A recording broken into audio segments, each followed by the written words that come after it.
안녕하세요, 피아노 기술자입니다. 지난번 영상에 이어서 작업 영상을 이어서 진행해 보도록 하겠습니다. 이제 지난번에 구멍을 다 뚫었어요. 보링을 다 했어요. 그러면 이제 무슨 작업을 할 거냐? 이제 프리보이싱을 해요, 저는 보통. 근데 이제 뭐 프리보이싱이라는 게 어렵게 생각하면은 뭐 한없이 어려울 수 있겠지만, 제가 하는 작업 방식을 보면은 뭐 그렇게 어렵게 하지 않아요. 그러면 일단은 작업에 쓰이는 공구부터 한번 설명을 해볼게요. 이제 일단은 저 바이스, 저게 엄청 크죠? 저거 무거운데 저거 국내에서 샀어요. 저도 뭐 용수철 바이스 해가지고 큰 거, 저 정확히 치수가 어떻게 되나는 몰라도 하여간 저런 거 하나 사시면 돼요. 넓은 걸로. 이제 저 해머를 잡아주는 전용 공구가 아마 있어요. 제 안에서는 못 본 것 같고, 해머 한 세트 잡아주는 걸 옛날에 이제, 지금은 망한 회사인 그 독일 공구 파는 회사, 거기서 봤었어가지고 살까 말까 하다 안 샀거든요. 그 다이가 이제 그 지그를 잡아줄 수 있는 특별한 뭐 공구 그런 게 있어야 돼서, 잡아줄 수 있는 그런 게 있어야 돼서, 그러다 보니까 저는 그냥 저런 좀 넓은 바이스에 해머를 한꺼번에 물려서 작업하는 게 편할 것 같아서 뭐 저렇게 작업을 하고 있습니다. 근데 만약에 해머 한 대분을 전체 물리는 거를 구하시려면 아마 그 공구 판매했던 회사가, 제가 알기로는 레너 공구나 부품을 주로 이렇게 받아다가 판매했던 걸로 알고 있어요. 그래서 아마 제가 알기로는 레너 쪽에서 구하시려면 구하실 수 있어요. 근데 레너 코리아에 그거를 갖다 놨는지 안 갖다 놨는지 한번 문의를 한번 해보시고요. 만약에 안 되면 뭐 미국 쪽이라든가 뭐 아니면 레너 코리아에 접촉을 해가지고 내 이거 구하고 싶은데 뭐 구해주세요, 뭐 그러면 구해주실 수도 있는 거고, 뭐 안되면 어쩔 수 없는 거고, 그러면 이제 뭐 미국 쪽이나 이런 쪽으로 한번 알아보시는 게 좋고요. 저는 저거 바이스는 그냥 국내에서 샀습니다. 그렇게 비싸지 않았던 걸로 기억해요. 정확히 얼마인지 몰라도. 그리고 저거 이제 밑에 보면은 이제 펠트랑 우드랑 높이 사이가 이제 안 맞으니까 저 밑에 대주는 거, 저거 제가 계속 얘기하지만 업라이트 버리는 거, 뭐 이제 오래된 업라이트 피아노 같은 거 버리다 보면 이제 방음천 나오죠. 그 방음천 댑니다. 저거 잘라 놓은 거예요. 그 방음천 떼고, 저 뒤에 이제 그게, 이게 생각하기에 따라 어떠실지 모르겠지만 저 나무 두께가 아주 미세하게 조금씩 틀려요. 그러다 보니까 그냥 쇠로 이렇게 찝어주면 잘 안 찝어주는 게 있어요. 그래서 이제 방음대 뒤에다가 이제 그 코르크를 붙여가지고 이렇게 그 바이스 크기에 맞춰서 이렇게 만든 게 있습니다. 그런 거 하나 이렇게 해주시면 좋아요. 그래서 그거 해갖고 방음대 두 개를 갖다가, 하나는 이제 밑에 높이 맞춰주려고 밑에 대주고, 하나는 이제 코르크를 이렇게 부착해가지고 안 들리게끔 이렇게 잡아주게 해주는, 저런 거는 제가 만들었습니다. 뭐 만드는 게 그렇게 어렵진 않겠죠. 그렇고, 그 다음에 이제 쇠자 같은 경우, 쇠철자, 뭐 저런 거 공구상 가면 아무 데서나 다 팔죠. 그리고 이제 저 피카는 야안에서 샀습니다. 야안에서 3개짜리 고정형 피카를 샀고요. 바늘도 이제 다 야안에서 샀습니다. 바늘은 뭐 사이즈 따라서 알아서 끼우시는 건데, 이제 1개짜리 쓸 때는 조금 굵은 걸 쓰지만 3개짜리 쓸 때는 조금 더 얇은 걸 쓰시는 게 좋아요. 그 얇다 굵다의 기준은 사람마다 틀리겠지만 한번 이렇게 찾아보시고, 아무래도 굵으면 바늘을 찌를 때 잘 안 들어가요. 그러니까 이제 한번 테스트를 해보시고, 이렇게 해보시고 이제 적당한 사이즈, 내가 원하는 사이즈 이렇게 구하셔가지고 한번 작업해 보시는 게 좋으실 거예요. 그렇게 해보시면 될 것 같고, 그리고 작업 방식은 지금 영상에 보시는 것처럼 이제 해머에다가 중심선을 표시를 해서 일단 중심선을 전부 긋습니다. 그 다음에 이제 철자, 쇠자 이런 것들을 활용을 해서 이제 중심을 기준으로 그러니까 위로 0.5, 아래로 0.5, 뭐라 해야 되나, 하여간 중심에서부터 1cm 정도를 보이싱을 하지 않습니다. 프리보이싱 할 때. 뭐 이거는 뭐 보통 이렇게들 많이 한다고들 하는데 뭐 작업자마다 기준도 틀리고 뭐 그렇게 하지만 저는 그렇게 합니다. 그래서 중심을 기준으로 위아래로 0.5mm씩 하면 이제 1cm 탑을 중심을 기준으로 1cm 정도를 안 찌르는 거죠. 그거를 이제 안 찌르게끔 이렇게 연필로 이렇게 표시를 하는 겁니다. 하고 이제 그냥 보이싱 하면 되죠. 자, 이제 보이싱 할 때 방법은 어쨌든 이 아래쪽부터 위로 이렇게 보통 찔러 나갑니다. 근데 이제 각도라 그래야 되나? 각도를 어떻게 설정하냐면 이제 아래쪽으로 할 때는 이렇게 위에서 내려 찍는 듯이 찍지 말고 아래에서 이렇게, 그러니까 약간 90도라 그래야 되나요? 이렇게 바닥이랑 평행이 되게끔 약간 그런 느낌으로 들어갑니다. 완전히 평행이 되게 찍진 않는데 저도 약간은 세워서 찍는데 그래도 그렇게 올라가면서 위로 갈수록 일자가 되게끔, 일자가 약간 안 되게 직접 위로 올라가서도 저는 완전히 수직으로 찍다기보다는 완전히 이렇게 일자로 찍다기보다는 약간 이렇게 누여서 찍지만 어쨌든 기본적으로 느낌은 이제 바닥, 그러니까 이제 일반 바닥면이랑 평행이 되게 들어가서 일반 바닥면이랑 수직이 되게끔 이렇게 마지막 끝에서는 이렇게 떨어지게. 보통 이제 뭐 찍는 횟수는 그때그때 상황마다 틀려요. 왜냐면 이제 일단은 저음, 중음, 고음이 펠트 넓이가 틀리고 그래서 이제 올라갈수록 틀려질 수밖에 없고, 그리고 찍어 보면 많이 이제 뭐 프리보이싱을 하다 보면 이제 느낌이 오지만 어느 부분은 똑같은 해머인데 어느 부분은 해머 펠트가 좀 뭉쳐있는 느낌이 나고 어느 부분은 해머 펠트가 그렇게 뭉쳐있는 느낌이 안 나요. 그러면 이제 뭐 똑같이 만약에 내가 이쪽 6번 저쪽 6번 작업을 한다 그러면 이쪽 어느 한 부분에서 좀 뭉쳐있는 느낌이 난다 그러면 그 부분 근처를 한 번 더 찍어준다든지 이렇게 조금은 유동적으로 이렇게 작업을 합니다. 이제 그렇게 하면 되겠고 뭐 그렇게 어려울 건 없겠죠, 그죠? 그리고 이제 바늘의 깊이 같은 경우는 뭐 사람마다 세팅하는 방법은 틀리겠지만 저는 어쨌든 언더 펠트까지 들어가지는 않게끔 작업을 합니다. 뭐 저음, 중음, 고음 올라갈수록 펠트의 두께가 얇아지니까 저는 지금 보시면 저게 저음 반 세트 물린 겁니다. 보통 이제 해머 시키면 이렇게 한 줄, 두 줄, 세 줄로 오죠. 그러면은 이제 보통 저쇠 바이스로 물리면 한 줄에 반씩 묶을 수가 있습니다. 그러니까 총 6회 작업을 해야 되는 거죠. 쉽게 말해서. 이제 그런데 그러다 보면 아무래도 이제 해머 펠트 굵기가 변하는 간격이 그렇게 크진 않아요. 그래서 이제 뭐 위로 올라가면서 따로 뭐 바늘의 길이를 조정해 줄 필요 없이 저 같은 경우는 이제 저걸로 작업하면서 이제 조금 위쪽 기준으로 맞나? 그러니까 어느 쪽 기준이든 언더 펠트까지 바늘이 침범하지 않게끔 이렇게 세팅을 바늘 길이를 하고 작업을 진행을 합니다. 그리고 바늘을 이렇게 찌를 때는 이제 영상 같은 거나 이렇게 제가 보면 이렇게 쾅쾅쾅쾅 찍는 경우가 있는데 저는 그렇게는 작업을 하지는 않아요.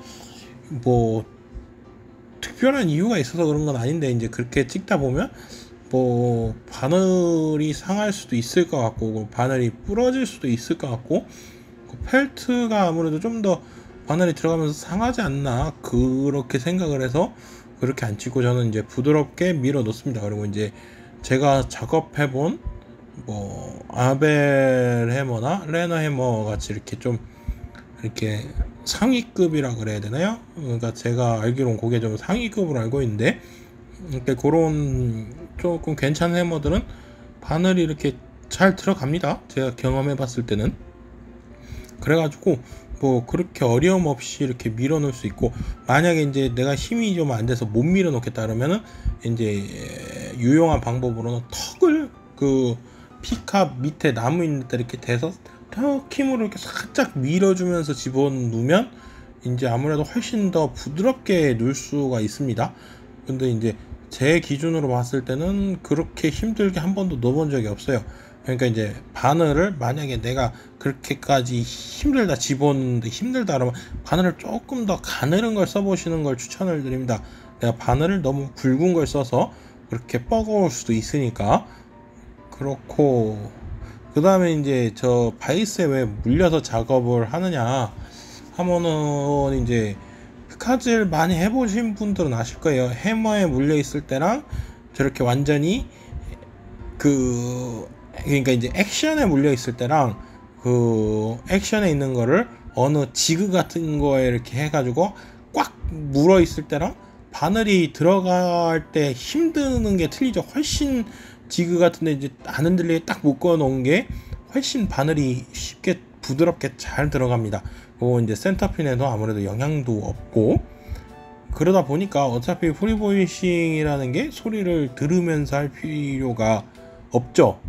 이제 처음 해보면 이게 소리가 어떻게 변하는지 알아보려면 이렇게 해보지만 저같이 뭐 이제 아벨 거든 레너 거든 몇 번 작업을 해본 해머들은 그냥 해도 크게 상관이 없습니다. 그래서 이제 저렇게 작업을 하고요. 훨씬 이렇게 보이싱 하기가 편해서 그래서 저렇게 작업을 합니다. 자, 그러면 프리보이싱을 왜 해주냐? 프리보이싱을 왜 해주냐? 그거를 한번 예를 들어서 설명을 해볼게요.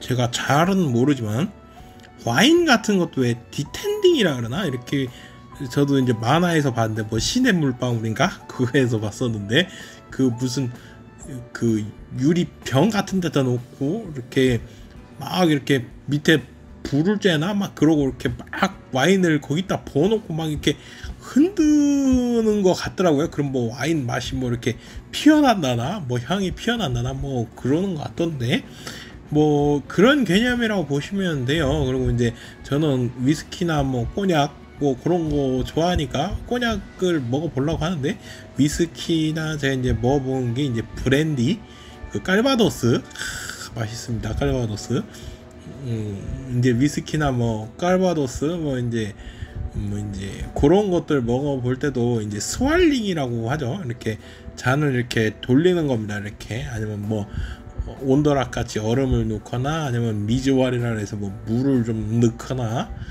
아니면 이제 뭐 좀 먹기 시원하게 뭐 토닉 워터나 뭐 아니면 콜라 같은 걸 넣기도 하죠.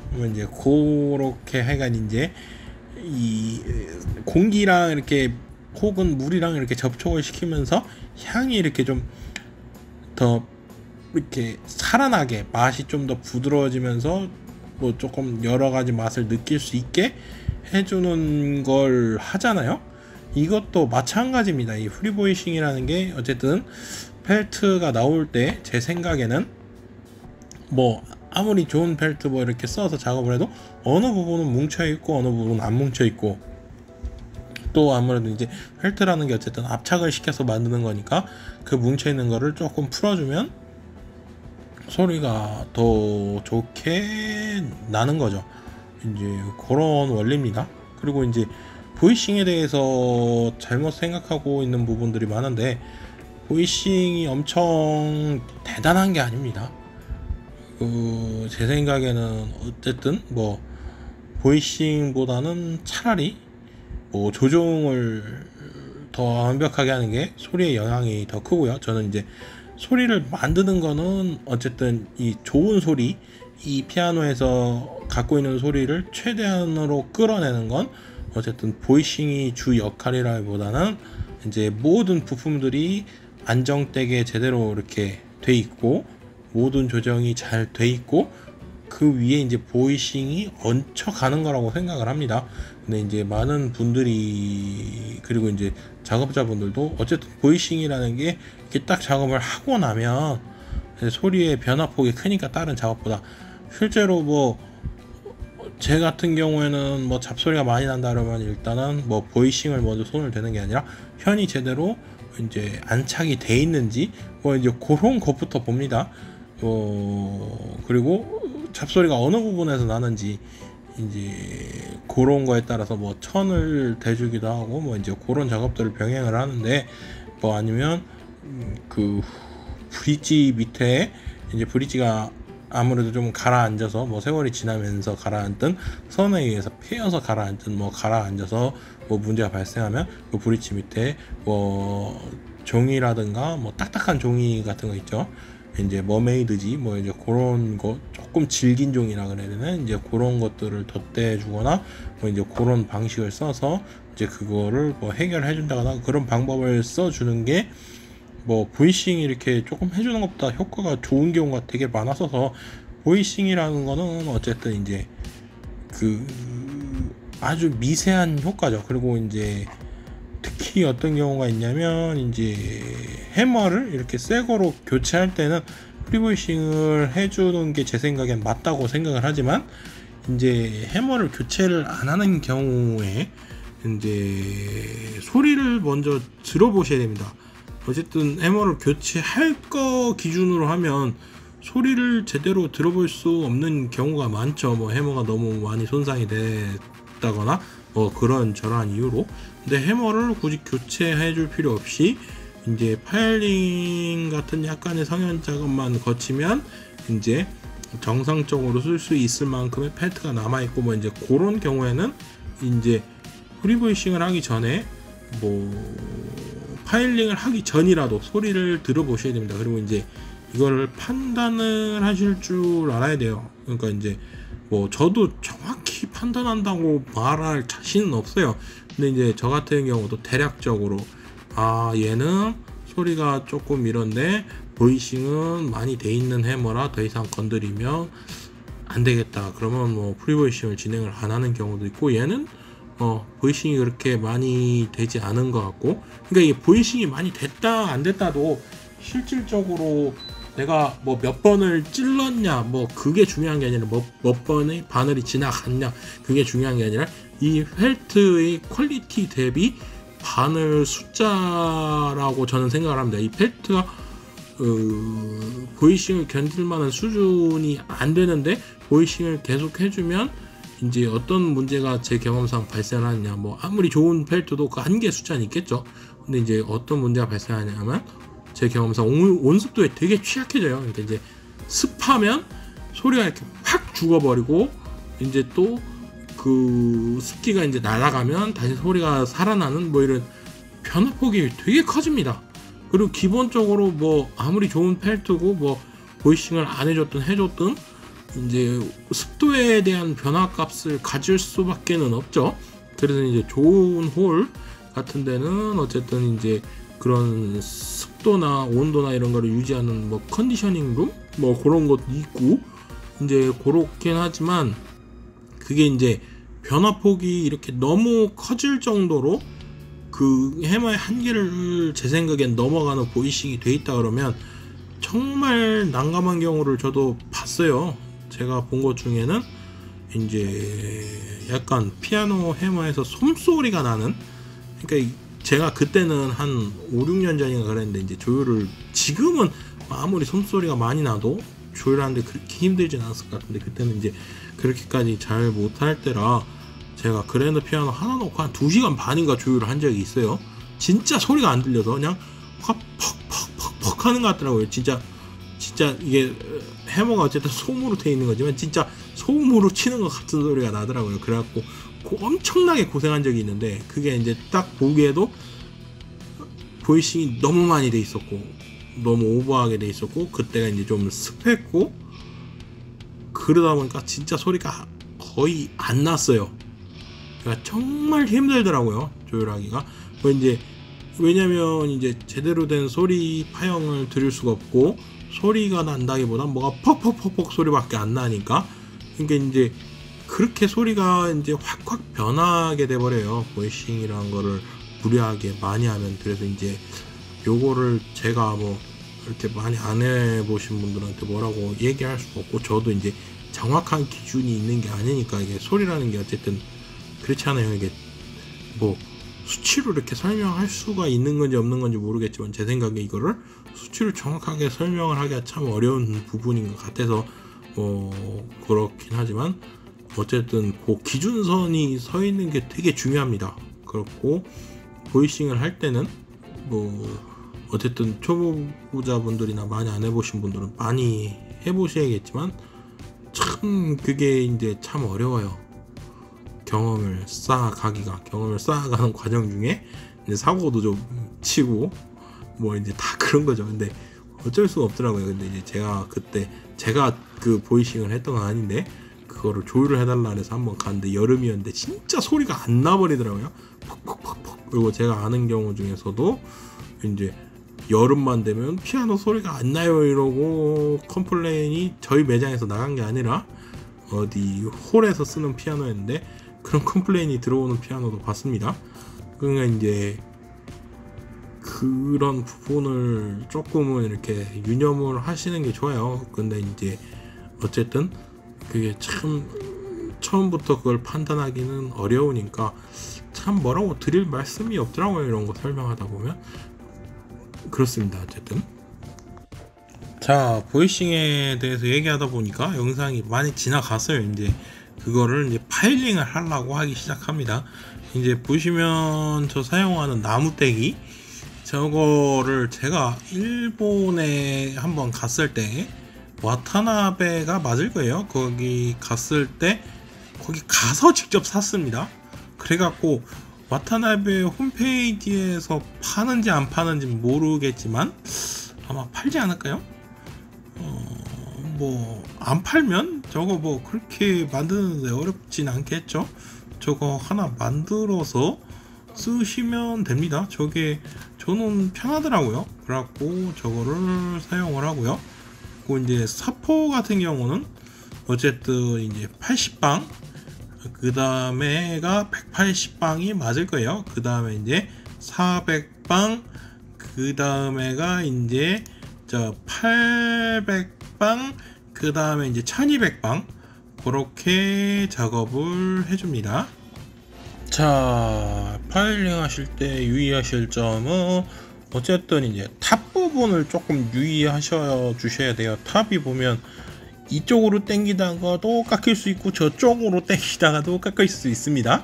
그러다 보니까 저는 이제 할 때 뭐 80방으로 작업할 때 뭐 탑을 아예 안 건드리게 뭐 아랫부분하고 중간 부분 약간 윗부분까지만 건드리게 이렇게 뭐 작업을 한다든가, 그리고 이제 그 다음 180방에서는 뭐 아랫부분을 2번 건드리고 중간 부분을 2번 건드리는데 뭐 탑은 한 번만 건드리게 한다든가 뭐 이제 그런 식으로 이렇게 탑을 최대한 덜 건드려서 이 모양이 이렇게 원형 그대로 예쁘게 이렇게 나올 수 있게끔 작업을 하는데 중점을 둡니다. 그러니까 뭐 최대한 원형의 모양이랑 이 대칭을 잘 맞춰서, 그리고 탑에 이렇게 죽어서 이렇게 윗부분 이렇게 너무 둥그러지지 않게끔 너무 둥그러지게 되게 하지 않게끔 해주죠. 그러니까 최대한 이렇게 원형 모양을 살려서 이렇게 끝에도 이렇게 볼록하게 잘 살아있게끔 이렇게 작업을 해주는 걸 중점에 두고요. 그리고 저거 작업은 안 해줍니다. 이제 다려주는 작업은 안 해줘요. 이제 아까 전에 말씀드렸듯이 1200방까지 작업을 하기 때문에 뭐 많이 작업하시는 분들은 제가 알기로 2000방까지도 뭐 작업을 하신다는 분들이 계시는데, 뭐 저는 이제 1200방 선에서 이제 작업을 그만하는데, 1200방까지만 작업을 해줘도 실제로 보면 되게 이 펠트 면이 되게 깨끗하게 나와요.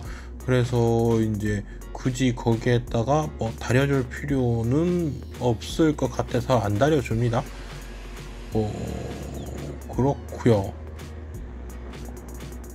그 다음에 이제 요 파일링을 왜 해주느냐 하면은 이제 새 펠트 같은 경우 뭐 중고 피아노 그냥 파일링 할 때도 어쨌든 파일링은 해줘야 되지만 뭐 선자국을 이제 지워줘야 이제 어쨌든 모든 작업이 가능하니까. 근데 이제 새 해머 같은 경우는 왜 해주느냐 하면 이 새 해머 한번 이렇게 열어보신 분들은 아실 거예요. 가공 안 돼 있는 거. 이제 저는 제 개인적으로 말할 때 이제 죽은 펠트라고 하는데, 이 겉에 부분 펠트가 보면 되게 푸석푸석하고 뭐 좀 이상한 부분이 겉에 이렇게 감싸져 있어요. 그게 왜 그렇게 되는지 저는 잘 모릅니다. 그 압착할 때 뭐 이럴 때 그렇게 되나 보죠? 뭐 하여간 그런 부분이 있는데 그 부분을 제대로 이렇게 깎아내지 않고 그냥 이렇게 부착을 해 놓으면 이것도 마찬가지로 솜소리가 납니다. 퍽퍽 하는 소리가 나요. 그래서 저도 처음 할 때 붙여놓고 막 파일링하고 별짓 다 했는데 처음 해볼 때 고생 엄청 했습니다. 소리가 안 나서. 근데 이제 이것도 마찬가지예요. 이게 이제 이렇게 그 부분을 최대한 잘 이렇게 제거를 해줘야, 그렇다고 뭐 너무 많이 파일링을 해주라는 얘기는 아니고 그 몇 번 해보다 보면 감이 오실 거예요. 그 부분만 이렇게 싹 이렇게 깎아줘야 이렇게 소리가 잘 튀게 납니다. 그래갖고 이제 그렇게 작업을 해줍니다. 해머 가공 부분에서 이게 소리 얘기를 하려다 보니까 이게 쓸데없이 좀 말이 길어지더라고요. 아니면 내가 이게 영상을 좀 찍다가 말이 늘었나 하여간 그래서 뭐 별로 설명을 못 한 것 같은데 지금 이제 프리보이시랑 파일링밖에 안 한 것 같은데 시간이 너무 많이 나와서 또 막상 시간을 줄이려니까 줄일 부분도 없는 것 같고 또 줄이기도 귀찮고 그래가지고 이번 영상은 여기까지 하는 걸로 할게요. 근데 이제 제가 이번 영상에도 그렇고 그 전 영상에도 그렇고 이제 소리에 대한 얘기를 많이 했는데 이거에 대해서 한번 짚고 넘어가자면 소리라는 게 어쨌든 사람마다 느끼는 바가 다 틀립니다. 저도 컨디션에 따라서도 정말 많이 틀리고 저도 이제 계속 얘기하지만 뭐 예전에는 이제 취미를 다른 걸로 삼았었지만 요새 뭐 이제 집안일도 해야 되고 뭐 여러 가지 상황에 의해서 시간이 없다 보니까 이제 간편하게 즐길 수 있는 취미가 뭘까 생각을 하다가 이제 술을 먹습니다. 위스키. 뭐 그렇죠. 이제 그걸 먹다 보면 어느 날은 이제 막 바쁘니까 막 집에서 막 빨래도 하고 빨래도 널고 막 정신없다가 이제 버번에 콜라 이제 잭콕이라고 많이 하죠. 잭 다니엘에 딱 콜라 이렇게 딱 타서 레몬 좀 싹 뿌려가지고 먹으면 기가 막히는 날이 있습니다. 또 이제 막 그렇게 바쁜 날은 그거 한 잔 확 마시고 그냥 시원하게 먹고 이제 자면 또 기가 막히고 또 어느 날은 조금 시간이 여유가 있고 그러다 보니까 이제 여유 있게 한 30분 정도 이렇게 천천히 온더락으로 이렇게 술 조금 따라 놓고 이렇게 이렇게 한 30분 정도 제가 이제 좋아하는 뭐 웹소설 이렇게 핸드폰으로 이렇게 보면서 한 30분 정도 이렇게 술 먹다가 뭐 핸드폰도 좀 보다가 아니면 어쩔 때는 술을 한 잔 따라 놓고 이제 저 피아노 연습하다가 또 한 잔 마시고 또 연습하다 한 잔 마시고 뭐 골 때립니다. 약간 골치 아파요. 그러고 삽니다. 그럴 때마다 그때 맛이 다 틀려요. 뭐 피곤한 날은 막 그냥 째국같이 이렇게 시원하게 한 잔 확 그냥 탄산이 들어가서 확 때리는 게 좋을 때도 있고 어떤 날은 이제 조금 여유 있게 나도 좀 여유를 즐기면서 이렇게 한 잔 하고 싶을 때가 있고 그때마다 뭐 마시는 술의 맛이 또 술 맛이 다 틀려지죠. 제가 이제 얼마 전에 그 로얄 살로트 21년에 샀습니다. 그거를 처음 오픈하자마자 먹을 때는 이게 맛이 별로더라고요. 근데 이제 그래서 또 맛이 없어서 그 온드락 한 거를 이렇게 통에다 담아놨다가 그 다음 날에 이렇게 먹었습니다. 다시. 근데 또 되게 맛있더라고요. 그게 웃긴 거죠. 이게 이제 뭐 맛이 바뀌어서 아니면 술이 더 시원해져서 아니면 이제 오픈을 해놨으니까 뭐 물이 섞였으니까 더 맛있을지 모르지만 약간 어느 날은 되게 이거 별론데 그러다가 어느 날은 또 되게 맛있는 겁니다. 이게 소리도 마찬가지예요. 근데 이제 어쨌든 저는 기술자니까 그 컨디션에 구애를 안 받기 위해서 어느 정도의 기준점을 더 놓고 파악을 하려고 노력을 하고 그거의 평균값을 내는데 노력을 하지만 이제 그날 컨디션에 따라서도 소리가 들리는 게 이제 조금씩 틀리고 그가 왜 그러냐면 제가 어느 날 이렇게 수리를 해놓은 걸 보고 이거는 기가 막힌 피아노다, 이거 진짜 수리 잘했다, 이게 진짜 기가 막히다 그랬다가 그 다음날 처음 보고 왜 소리가 이렇지? 하고 또 그 다음날은 소리가 괜찮았다 막 그렇게 왔다 갔다 합니다. 저도 사람이 느끼는 게 그렇죠. 그리고 뭐 이제 이 피아노 치다가 저 피아노 치면 이제 또 소리 느낌이 좀 틀리게 나고 뭐 이제 그런 겁니다. 그래서 이제 어쨌든 뭐 전문가라는 이렇게 직함을 달고 돈을 그걸로 벌고 그러려면 이제 그 자기만의 기준점을 이렇게 세우는 게 되게 중요하다고 생각을 하는데 뭐 그렇지 않습니까? 술도 저 같은 사람이야 뭐 그냥 돈 내고 사 먹는 거니까 뭐 그날 맛이 틀리고 뭐 그래도 상관이 없지만 술을 이렇게 배합하는 사람이 있다고 합니다. 저는 잘 모르는데 약간 술을 이렇게 맛을 이렇게 만드는 사람 입장에서야 어느 정도 이상의 균일함을 이렇게 찾아낼 수 있어야 그게 그 직업을 갖는 거지. 저처럼 이렇게 그날에 따라서 격차가 크고 그 격차가 있음에도 불구하고 맛을 판별할 수 있는 기준이 저는 아예 없는데 그 사람들은 그런 기준이 있는 거죠. 그런 게 있으니까 어쨌든 그 술을 이렇게 뭐 만들 수가 있는 거죠. 이제 그런 거 아니겠습니까? 그러니까 이제 그 기술로 뭐 이제 보이싱이나 뭐 해머를 수리한다든가 뭐 이런 작업을 해서 먹고 살려면 어쨌든 그 자기만의 이제 어느 정도의 기준점과 그런 것들을 갖는 게 되게 중요하다고 생각해서 이제 얘기하면서도 뭐 이런 잡소리도 많이 하고 뭐 이제 그런 건데 이제 뭐 해머 가공 얼마 안 남았습니다. 그리고 뭐 그렇게 잡소리 할 말이 많아진 건지 하여간 해머 소리에 대한 얘기를 하다 보니까 말이 길어진 건지 모르겠지만 하여간 그래서 앞으로는 좀 쭉쭉 나가지 않을까 싶습니다. 그렇고요. 하여간 끝까지 시청해 주신 분들 감사합니다.